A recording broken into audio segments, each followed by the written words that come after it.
Mossad, one of the most effective secret services in the world. Its job, to prevent another Holocaust. You cannot have a true reading of the history of Israel, the history of the whole world, without understanding the secret history of its intelligence services. Mossad licensed to spy, to manipulate, and to kill. Hezbollah commander was killed in a bomb attack. Assassination of a leading Iranian nuclear scientist. Mossad impacts global politics with spectacular operations. Mossad has been involved in every major incident in this region for the past 50 years. Mossad, feared, powerful, controversial.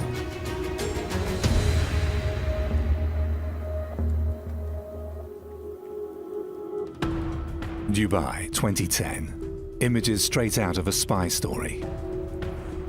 Surveillance cameras in a hotel lobby record how Mossad agents posing as tourists latch onto their target, a leading exponent of Hamas, a Palestinian militant organization.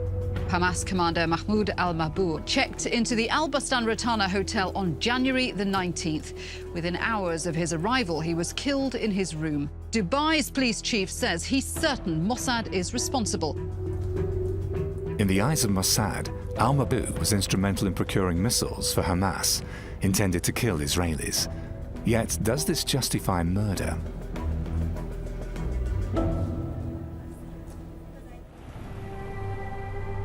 Operations like the one in Dubai are in line with Israel's strategy of self-defense. Since its founding days, the Jewish state has fought several wars against neighbors who have denied its right to exist. In this fight for survival, Mossad is tasked with waging an invisible war. Clandestine surveillance, assassinations, sabotage. When you have the horrors of the Holocaust and the current security challenges, which are perceived as existential, your mindset is left with one choice: rise and kill first.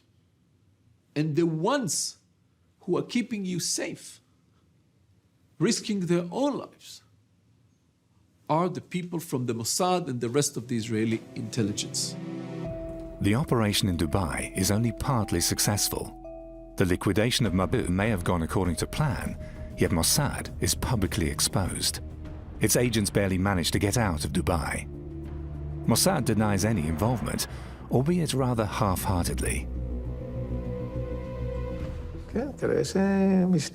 Looks like whoever planned it did a good enough job and took that into account. It excites the imagination, don't you think? The Israeli government, too, leaves room for speculation. There's no confirmation, no denial. I think that you saw too many movies about James Bond, and I prefer you to see more movies, more serious movies. Thank you. However, even the near failure in Dubai transmits a strong signal. I think it sent out a broader message that Israel had a long reach and it would do what it felt was necessary in order to ensure the security of the State of Israel and the citizens of the State of Israel. Every action ascribed to Mossad, whether rightly or wrongly, enlarges its myth and thereby helps to protect Israel. The legend of Mossad as an all-powerful arm is carefully cultivated with a view to deterring any potential enemy. The conspiracy outlook is very much deeply embedded within the Arab world.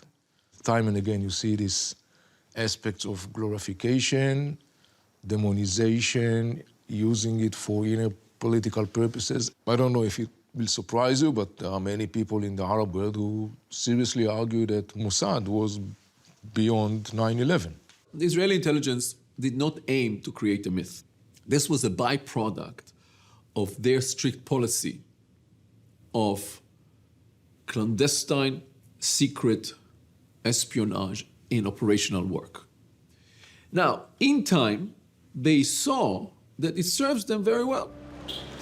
Mossad's official label is Institute for Information and Special Operations.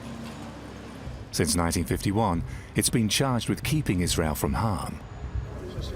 And since then, Mossad has become a household word the world over. Its daring exploits have made it one of the most publicized secret services ever.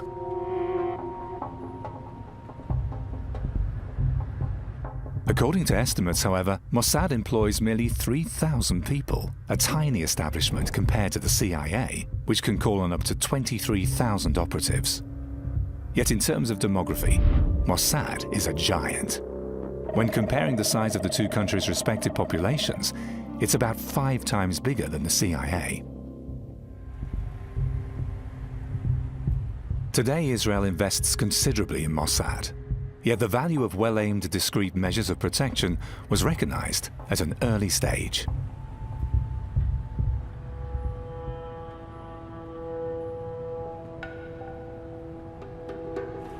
Israel's secret services originated from Jewish underground activities in Ottoman Palestine. At the end of the 19th century, the first Jewish immigrants from Europe set foot on the land of their forefathers, then under Turkish rule. In 1917, during the First World War, British troops oust their Turkish opponents. The government in London pledges to create a Jewish state after the war. Yet 1 year before, the Arabs too had been promised a state of their own. Decades of conflict will follow. By then, the Jewish community has acquired considerable stretches of land in Palestine. Their settlements come under attack by outraged Arabs. A clandestine movement is formed to strike back and to prepare for the formation of a Jewish state.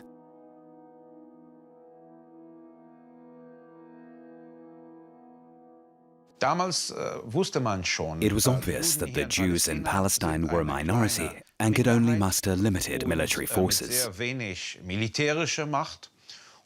So having information and intelligence early on was a major asset. Information helps to win wars and also to win peace. That is why intelligence services are as important for Israel today as they were back then, to forestall attacks and to promote political developments.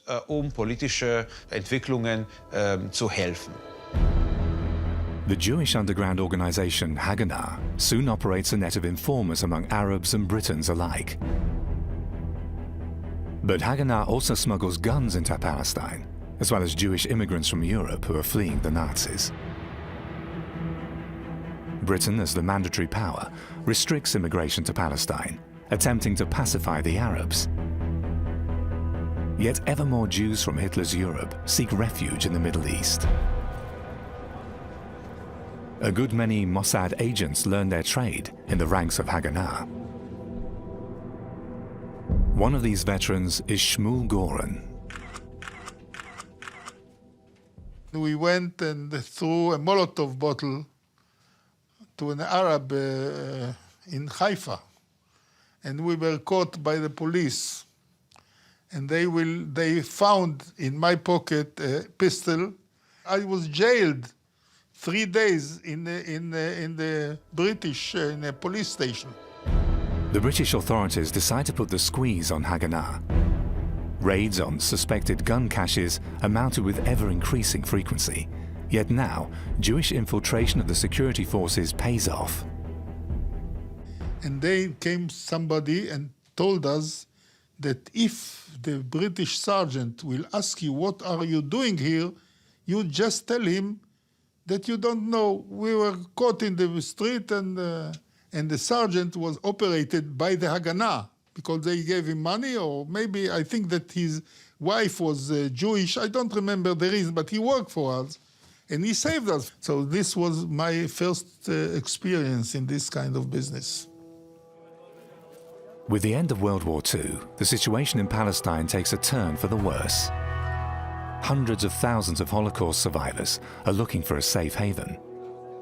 Great Britain refuses to suspend the restrictions on immigration.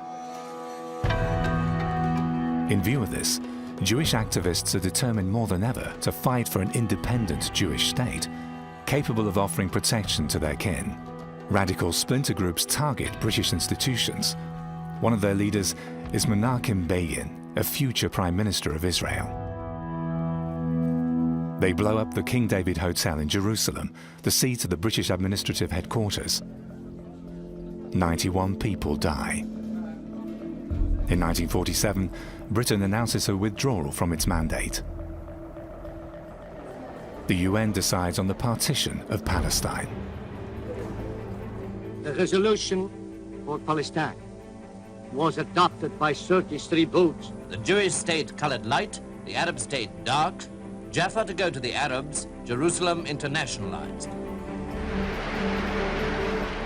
The vision of a Jewish state has become a reality. By now, a third of Palestine's population is Jewish. Yet the UN resolution accords them 56% of the land. The immediate consequence is an irregular war. The Arab world is bent on averting a Jewish state. The surrounding countries support the fight of the Palestinians against the Jews. It's the hour of Haganah. Back in the 1920s, David Ben-Gurion, the chairman of the Jewish community in Palestine, helped to raise Haganah. He'll become Israel's first Secretary of Defense and Prime Minister.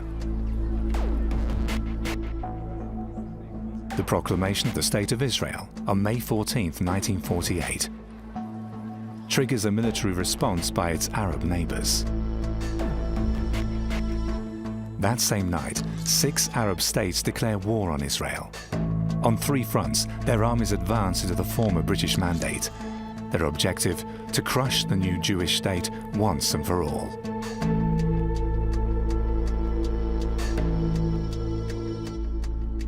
In terms of troop strength and equipment, the Arab alliance is vastly superior to the Israeli forces. Their soldiers have yet to learn the rules of conventional warfare.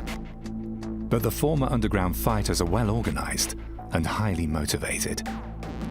The young men and women of Haganah know exactly how to achieve maximum effects by limited means. When Israel was declared in 1948, the population was around 650,000. Demographically, it was very small compared to the surrounding Arab states. And Ben-Gurion, as I say, was very, very keen to ensure that intelligence becomes a force multiplier for a state which was resource poor and relatively weak.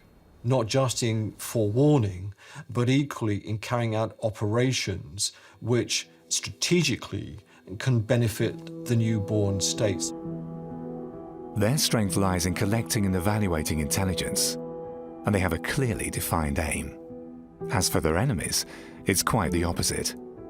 The Arab rulers are, above all else, determined to look after their own interests first. In July 1949, Israel has won its first war against its neighbors.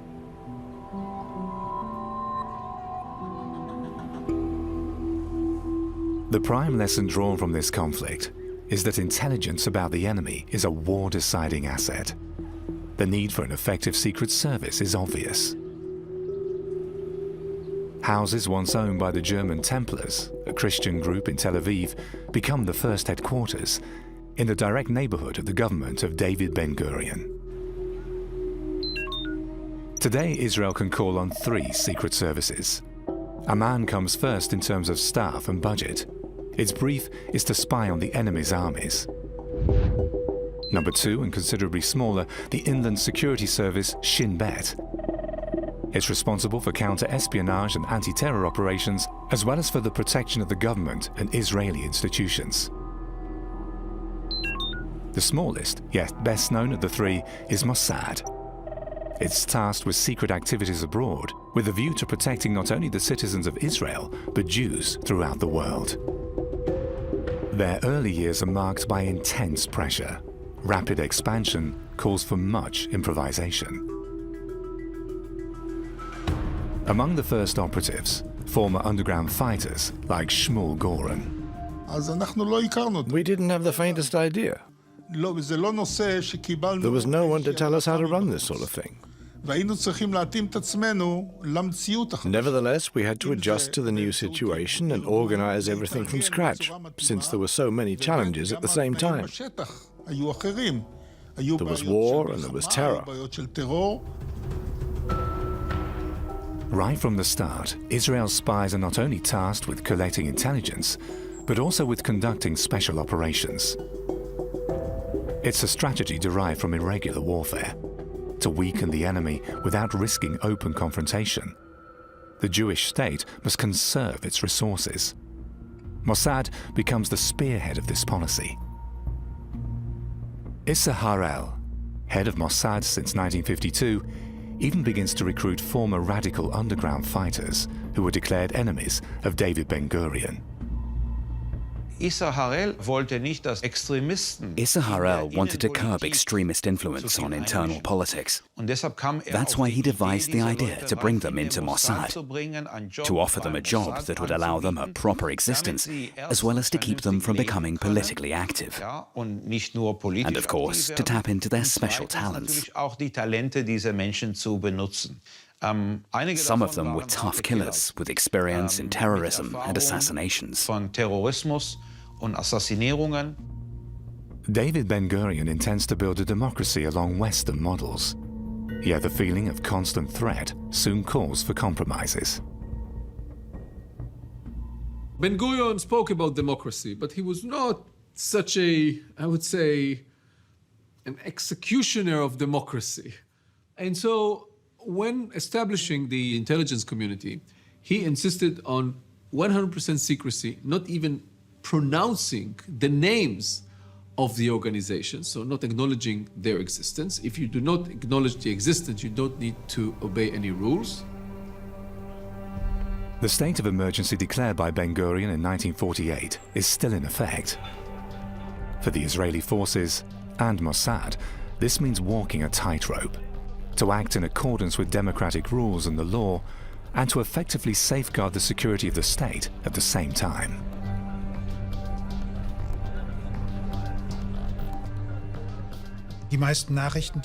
Most secret services try to procure data which is supposed to be protected. By doing so, they, at the very least, infringe the laws of the countries involved. So every intelligence service has to weigh the risks to determine whether a specific operation is worth the end result.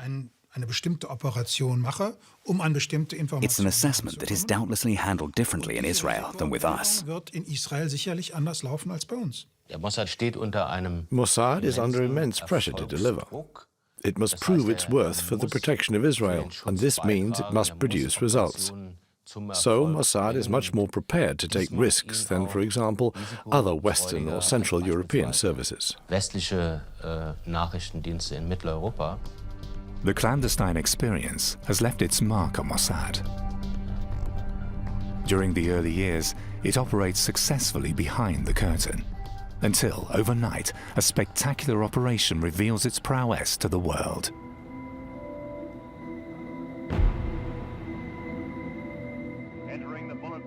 Jerusalem, 1961. The trial of the man who managed the Holocaust, Adolf Eichmann. The year before, Mossad agents kidnapped the former SS man in Argentina, a sensational coup.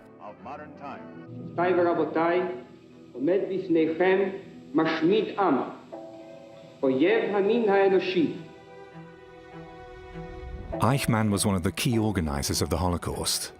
After the war, he manages to escape to Buenos Aires, where he lives a sheltered existence under a false identity. When Mossad is tipped off about his whereabouts, a 67-strong team is sent to South America. Mossad agent Rafi Eitan is in charge of the operation. We were in a hideout close to his home. I went up to him saying, "Momentito, senor," and double Nelsoned him to the ground.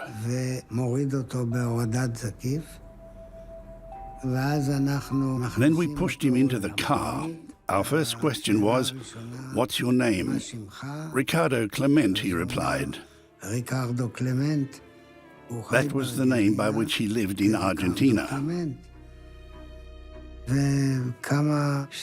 A few seconds later, he said, "I've been expecting this moment day and night. I knew you Israelis would find me someday."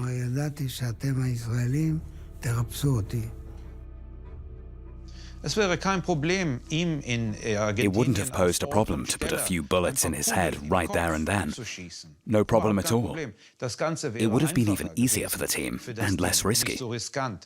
But no, David Ben-Gurion had expressly ordered that Eichmann must be brought to trial. As he said, this is not the law of the jungle. In the case of Adolf Eichmann, Ben-Gurion ostentatiously seeks out the public, since many Holocaust survivors accuse him of displaying too little interest in their ordeal. And indeed, hunting Nazis is not among the top priorities of the Israeli government. How many Nazis were executed in Israel after the war? No matter what was alleged later on, Israel did not actively search for Nazis, and neither did Mossad. Israel and West Germany have just begun to establish official relations. For the leaders of the two young states, pragmatism is paramount, and this calls for leaving behind the past as far as possible. However, in the cabinet of German Chancellor Konrad Adenauer, there is Hans Globke. The head of the Federal Chancellery has a Nazi past, a topic that might cause trouble if mentioned during the Eichmann trial. Eichmann was in some contact with Globke, and Globke was aware of the existence of Eichmann in Argentina. I think that the people who remained in the executive branch of West Germany didn't want people to speak about their past.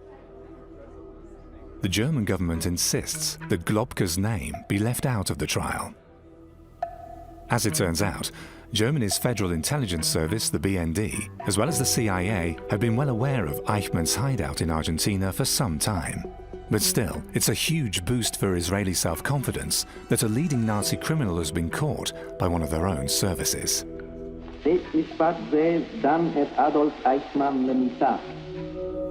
The capture of Adolf Eichmann is still counted among Mossad's greatest achievements, even given the fact that Mossad director Ha'el had been informed of Eichmann's whereabouts several years earlier.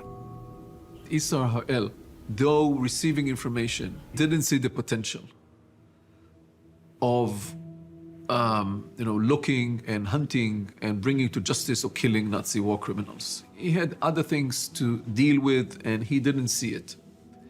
Only afterwards did Issar Ha'el realize the magnitude of the publicity and the myth that such an operation can create. The Eichmann trial makes headlines throughout the world. To Mossad, it becomes the foundation of its myth, telling Israel's enemies, our agents may strike anywhere. It made us proud of ourselves. We, the Jews, had shown to the world. You tried to annihilate us, and now what? We are here. The Jewish people lives and exists. After Eichmann, only one other Nazi criminal is apprehended by Mossad.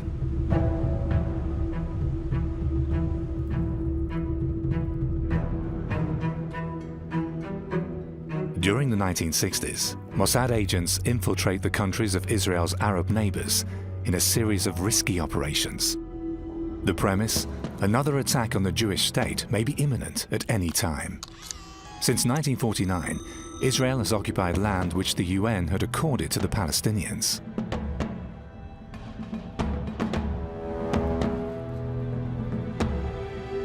Using sophisticated cover stories, Mossad agents managed to get access to the highest circles of their Arab enemies.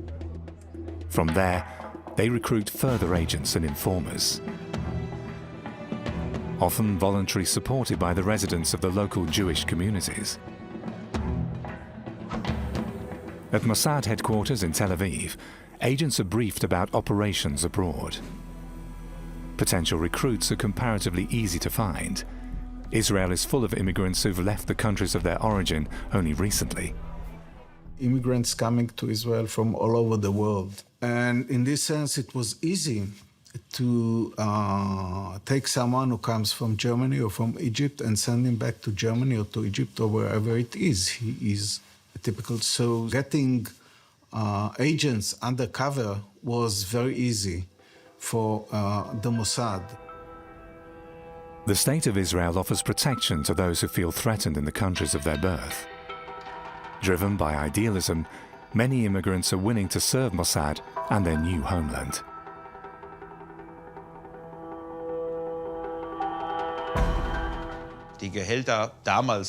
Salaries were very low back then, and the risk was always gigantic. Every agent knew that an arrest would lead to extensive torture and painful death.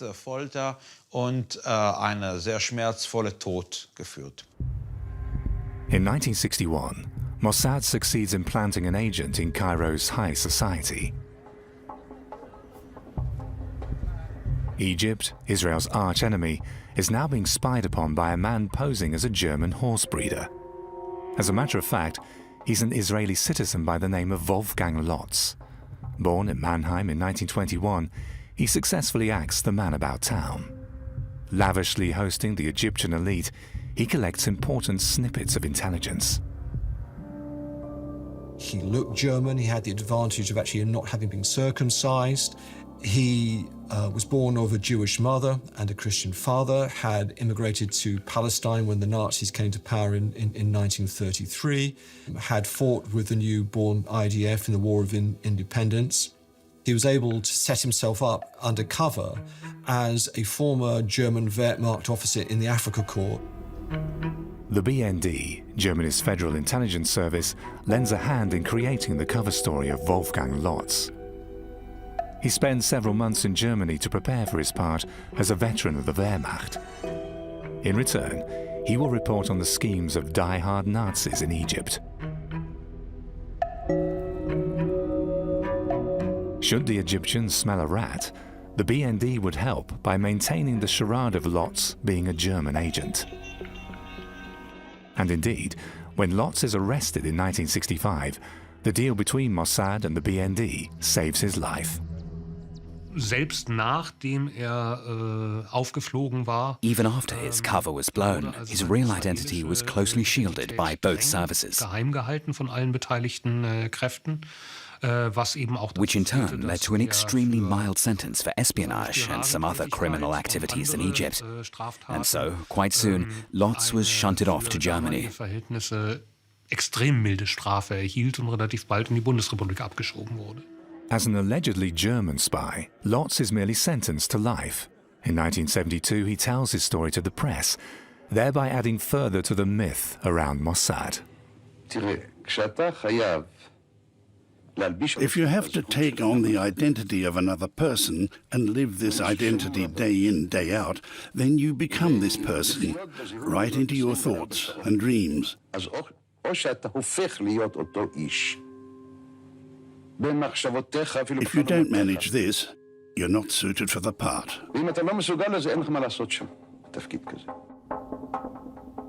Had the Egyptians known that Lotz was a Mossad agent, he would have faced the death penalty.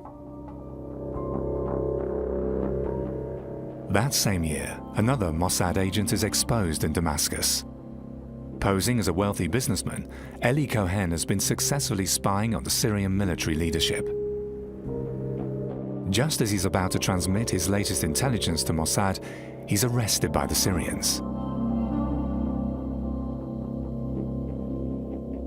In contrast to Lotz, Eli Cohen has to pay the ultimate price.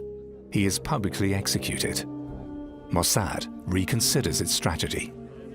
After the capture of Eli Cohen, the capture of Wolfgang Lotz in Egypt, which was a problem, I think that the Mossad became more prudent with regard to sending his own men to target countries. It focused more on recruiting agents in the country, in the target countries, and it became evident that it wasn't so difficult to get sources in Arab states.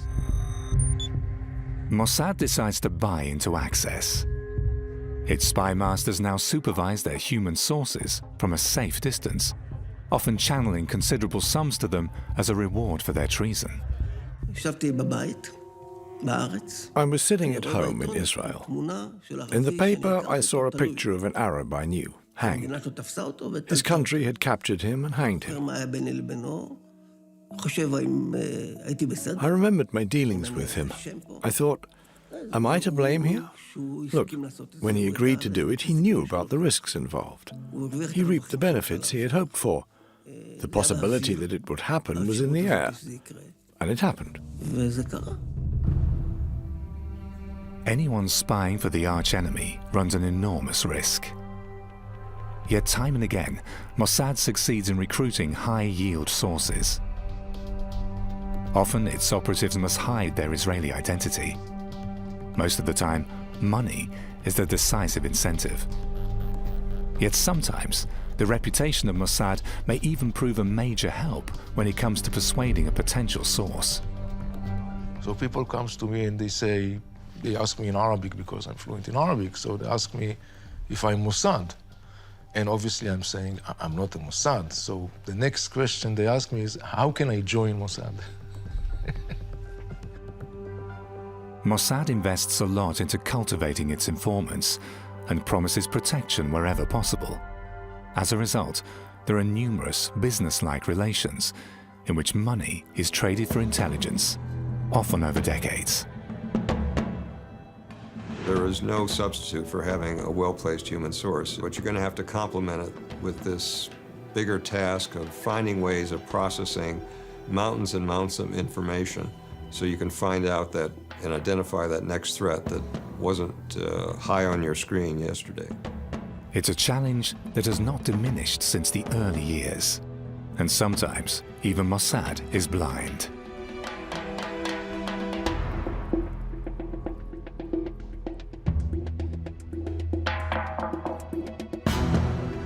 As in the summer of 1962, when Israel comes under a threat which Mossad had not foreseen. Egypt's President Gamal Abdel Nasser proudly presents his new missiles. His aim is to unite the Arab countries against the Jewish state. Nasser claims that his rockets are capable of reaching Israel. It's a shock for Mossad.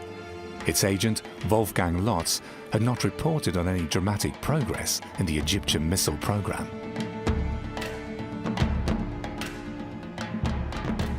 The reaction may not have been outright panic, but it wasn't far from that. The Egyptian government and Nasser were boasting day in, day out, "We will chase the Jews back into the sea." What's particularly sensitive, NASA's missile program relies heavily on German experts who've been involved in the development of Hitler's V-2 rockets. In Egypt, their Nazi past doesn't speak against them.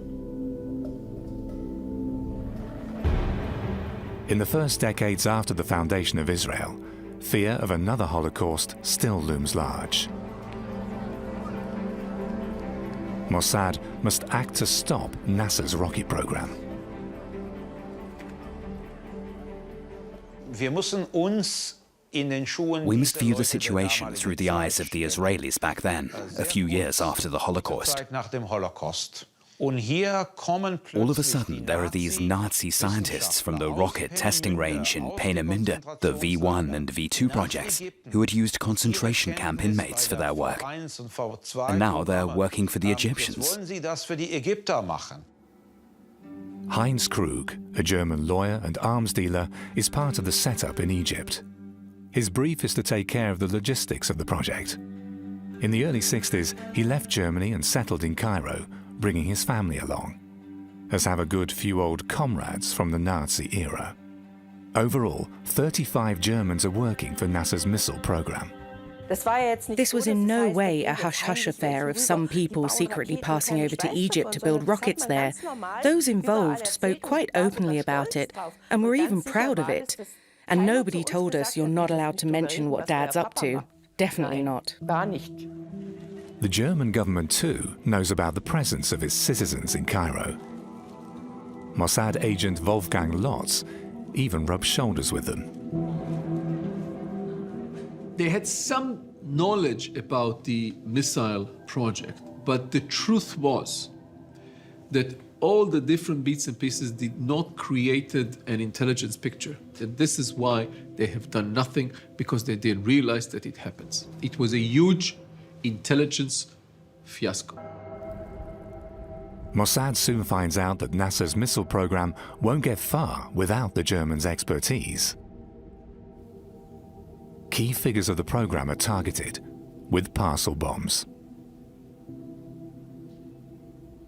They kill 5 Egyptian workers. A German secretary, Hannelore Wende, loses her eyesight.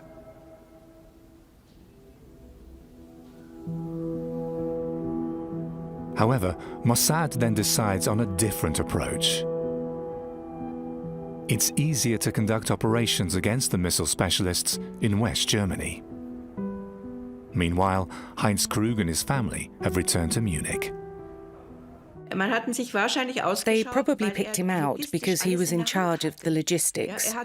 He organized the manpower, the material, and kept the whole thing running. He was the one who always tried to get them to work as a team, so he was practically the boss. On the morning of September 23, 1962, Heinz Krug leaves the family flat for his office. It's the last time his daughter Beate will ever see her dad. Her mother later told her that he'd received threats. What had happened? According to a Mossad agent, the scheme ran as follows. He had lured Krug into a trap using the cover of an Egyptian businessman. Together with some fellow agents, he had overwhelmed Krug and abducted him to Israel, where, so the story goes, Krug had been subjected to extensive interrogation. At the same time, Mossad had tried to put the blame on the Egyptians. There really wasn't any actual motive for the Egyptians, since my father got along quite well with them. So this Egyptian angle didn't make any sense at all, at least not for us. Later on, it became ever clearer that, like it or not, everything pointed to Israel, where they denied it, of course, in the beginning. Beate Zoller and her brother look into it for themselves once they are old enough. They publish a book on their findings about the disappearance of their father. Officially, the case of Heinz Krug has never been solved. And it seems it was not only Mossad with a vested interest in keeping matters this way. We were sitting at the dinner table when the bell rang. There were 2 gentlemen who, according to their service cards, were German Federal Intelligence men. They told us to refrain from digging up all sorts of things and to stop chasing phantoms, that I should rather keep a low profile. Since then, several versions of Heinz Krug's disappearance have turned up. According to the latest research from Israel, Krug was finally killed by Mossad after a series of interrogations. Yet even the most drastic measures cannot stop the missile program. In May 1964, Mossad sniffs a new opportunity. Former SS man Otto Skorzeny could prove to be a top-level informant, since he has direct access to the leading figures of the rocket program. Skorzeny is one of the most prominent old Nazis still alive. Enjoying the protection of fascist dictator Francisco Franco, he leads the good life in Spain.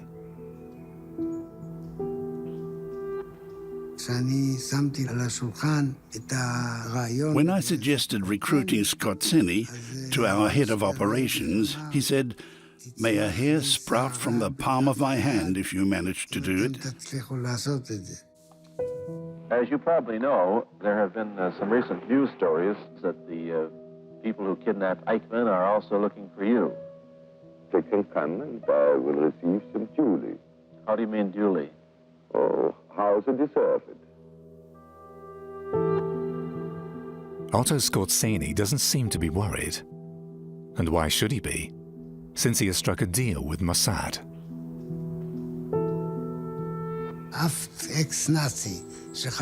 No ex-Nazi anywhere in the world could be sure of whether or not he was a target.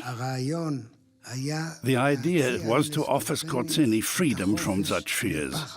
We said we wouldn't touch him. On the contrary, we'd protect him. It was a positive step that helped us reach every technician and every German official in Egypt.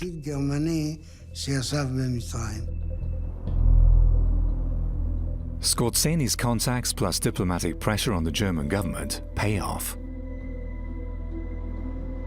One after another, the German scientists leave Egypt. By 1965, NASA's missile program has come to a halt. Yet the fight for the Holy Land merely enters a new phase. The missile threat may have been eliminated, but NASA has found a new and potent supporter.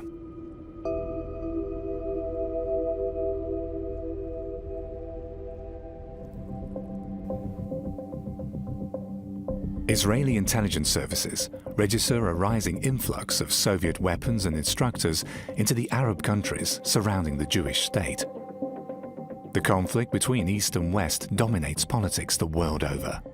Moscow is hell-bent on getting a foothold in the Middle East with a view to weakening NATO's southern flank. It was in the U.S. interest to keep the Soviet influence at bay in the Third World, in Africa, and in the Middle East. And it was obviously in Israel's interest. Israel was a great ally for the United States as the Cold War went on, because as the United States and the Soviet Union jockeyed for power, they picked up local allies. For Mossad, it's an opportunity not to be missed. Its intelligence output might prove a considerable asset for the Americans. If the Western superpower decides to enter the Middle Eastern arena, it must link up with Israel, which includes Mossad, with its discrete channels into the Arab world. Exchange of information and cooperation with other secret services are still among the central briefs of Mossad. Das ist völlig klar, dass man mit dem Mossad zusammenarbeitet. It goes without saying that a Western intelligence service will cooperate with Mossad because its contacts in the area are priceless. On the other hand, if a service as small as Mossad is operating on a global scale, it needs global support. And this is what German Federal Intelligence could provide, albeit mostly on a logistical level. In einigen Fällen liefern. And so, for a considerable time, German and American agents can move freely in Arab countries. Their intelligence, in turn, sometimes proves invaluable for Israel. What one has to prepare for is very relentless, aggressive efforts to elicit information. But they're just doing their job. If you're going to have a lunch with someone from Mossad, don't just expect to have a pleasant meal. Expect to be pressed and pressed again in ways that would increase their chances of getting some useful information. However, Mossad harbors a good deal of mistrust, since the Western powers consider Arab states to be potential partners too. Es ist natürlich auch immer eine Funktion von Nachrichtendiensten. Any intelligence service will try to project its own image when dealing with partners, or even with enemies, in a way that will best serve its own interests. Stark zum Zuge kommen.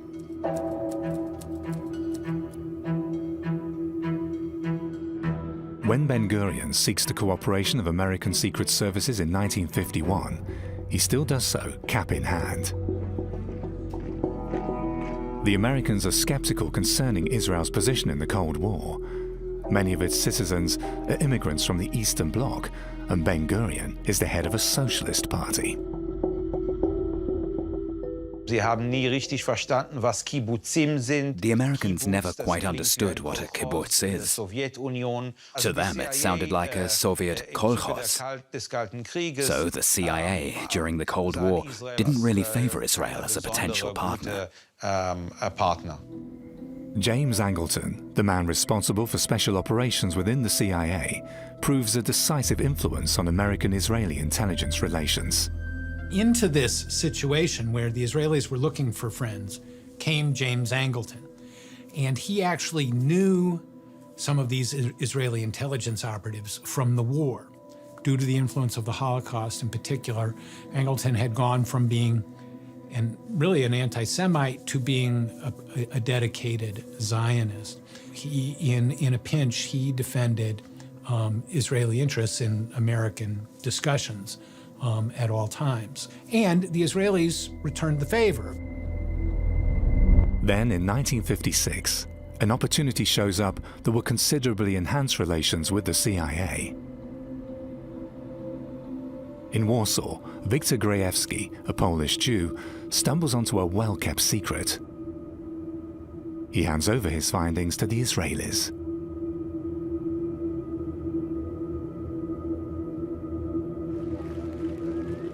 It's a transcript of a programmatic speech by Nikita Khrushchev, the new #1 in the Soviet power apparatus. The Israelis recognize its importance at once and pass it on to the CIA, which until now had tried in vain to lift the lid on Khrushchev's strategy. It's a watershed. Israeli secret services have proved that they are worthwhile partners. By now, James Angleton is a key figure within the CIA. He intends to intensify the cooperation with Mossad on a long-term basis.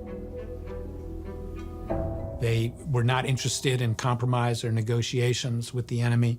That was the same thing with Angleton. He was very hardline anti-communist. So he thought of the Israelis as a model for the Americans. So it was a meeting of the minds. The close links between Mossad and the CIA pay off for both sides.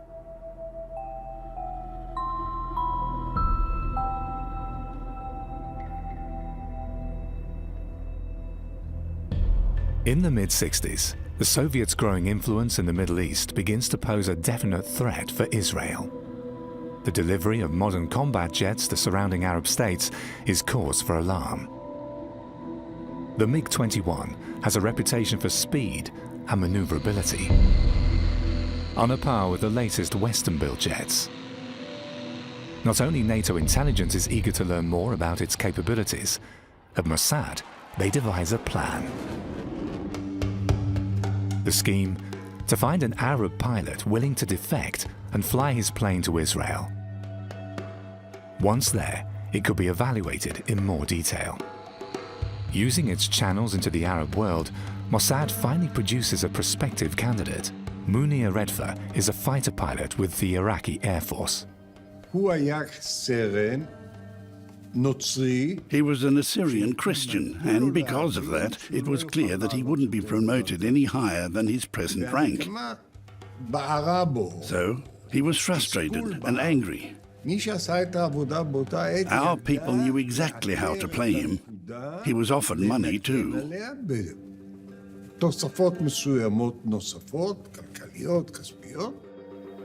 At their first meeting in Iraq, the Mossad agents know everything about Redfer. Carefully, they begin testing the water with him. I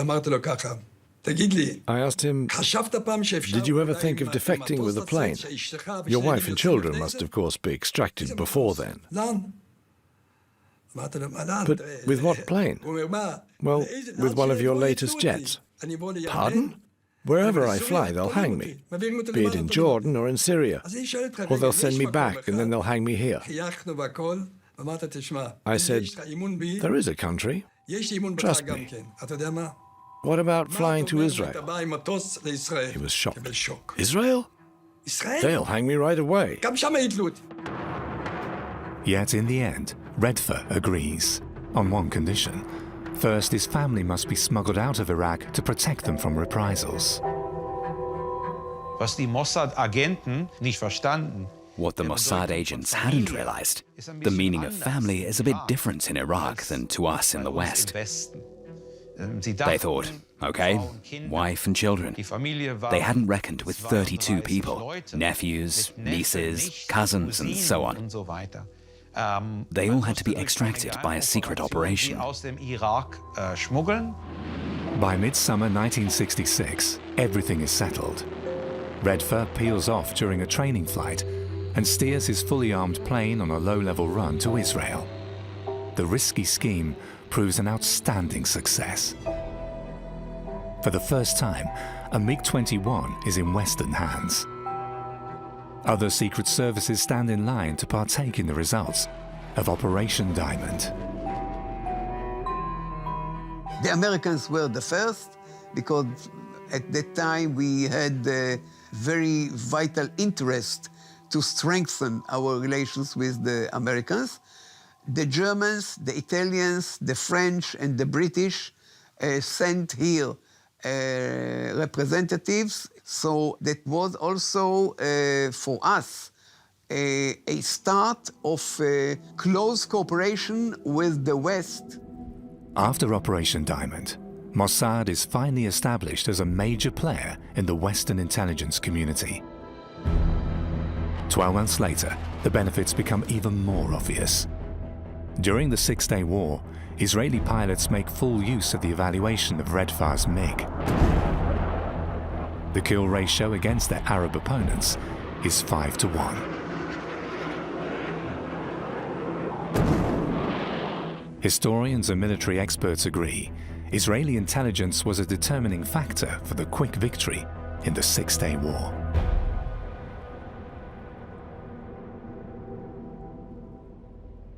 The Six-Day War changed everything.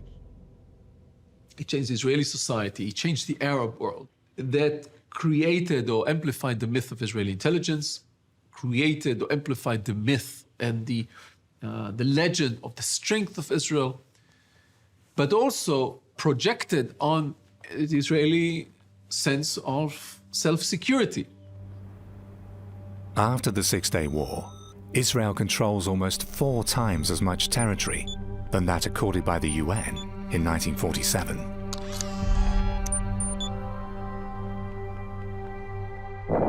Yet peace in the Middle East seems further away than ever. Israel's neighbors prepare for revenge, and the Palestinians too have lost much of their territory to the new regional power.